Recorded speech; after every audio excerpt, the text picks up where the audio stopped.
how much research usually goes into one of your stories, and is that relative to what the story is, I suppose? Oh, that's an excellent, excellent question.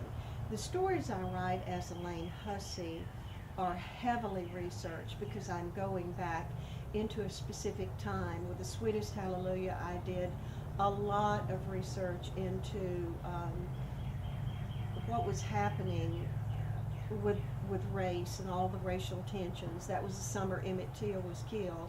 I read numerous books about the many accounts of his murders, everything that was happening in Montgomery.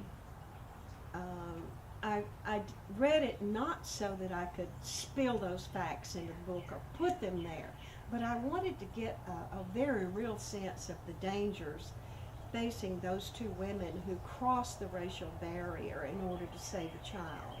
So I had to immerse myself in the times.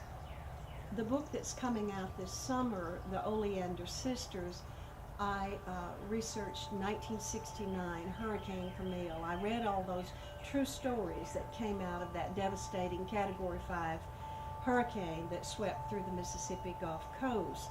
And once again, having that body of knowledge made the book and the setting very real to me. And I think that will come out and readers will see that in The Oleander Sisters. The books I've written with contemporary settings, the early romances, I simply made those more character driven. They were contemporary again, so I didn't have as much research to do, and sometimes none at all.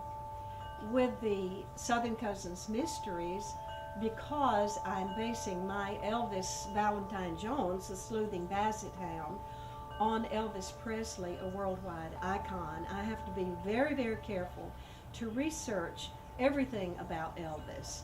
Because if I get it wrong, and one time I did get a date wrong, it was not because I didn't know it, it's because it was a typo that got through, and the readers told me about it. They're very careful and they will find out if an author has slacked on research.